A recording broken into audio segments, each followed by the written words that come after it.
राधे राधे गुरुजी। जी। मेरे आपसे दो सवाल थे। पहली तो सब लोग बोलते हैं कि अपने पापों का कर्म किसी को यहीं भरना है, तो कोई बोलता है नर्क में जाएंगे, या फिर कोई बोलता है कि बुढ़ापे में भरना होता है। तो इसका क्या बताएंगे मुझे? सारी बातें सही हैं।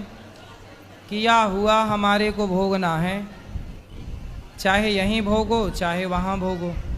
ऐसा है कि छोटी मोटी बीमारी हो जाती है ना, तो आपके पड़ोस का डॉक्टर ठीक कर देता है, पर बीमारी ज़्यादा गहरी बड़ी हो गई तो बड़े हॉस्पिटल में रेफर करना पड़ता है। उसी प्रकार छोटा मोटा पापी है तो यहीं भोगता है, उसे शारीरिक कष्ट होता है, मानसिक कष्ट होता है, ये छोटा मोटा पाप यहीं भोग लेता है। पर जो वीआईपी पापी हैं वो सीधा नरक ट्रांसफ़र हो जाते हैं और नरकों में जाकर के वहाँ फिर खूब कष्ट भोगते हैं। 28 प्रकार के नरक होते हैं, उन नरकों में जैसा पाप वैसा दंड। और दूसरा सवाल है मेरा गुरुजी कि हम लोग भगवत गीता पढ़ी, मैंने 2-3 बार पढ़ी, लेकिन मुझे समझ में नहीं आई, और फिर बाद में समझाने के लिए कोई होता नहीं है। तो उससे भगवत गीता पढ़ने के लिए जो नियम है वो मुझे बताइए।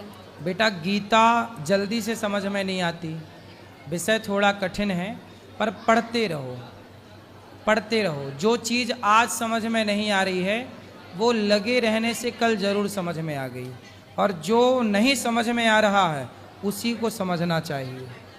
सरल विषय तो है ही, पर गीता थोड़ा सा कठिन है। पर क्या समझ में नहीं आया उसमें, ये बताओ, हम बताते हैं आपको। श्लोक और गीता हिंदी में भी है, लेकिन वो एकदम शुद्ध हिंदी है, तो उसमें भी वही समझ में।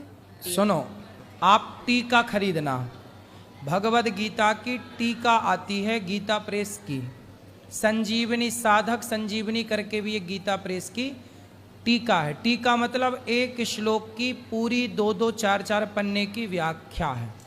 तो वो बहुत सरल होती है, वो हर प्रश्न का उत्तर देती है और समझाने के लिए बढ़िया है। इतनी मोटी आती है वो, तो आप उसको खरीद लेना। एक एक श्लोक का अर्थ 4-4, 10-10 पन्ने में है उसका, तो वो लेना आपके लिए सही रहेगा।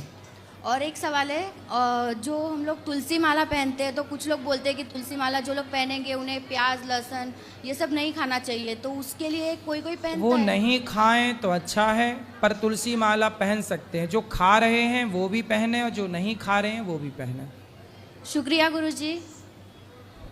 राधे राधे गुरुजी। जी।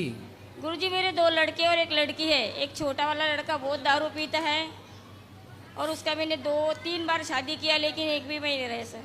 मतलब शादी 3 बार कर चुकी हैं? हाँ, कर चुकी है। शराब पीता है? बहुत शराब पीता तो है। काहे शादी कर रही हो, लड़कियों की जिंदगी खराब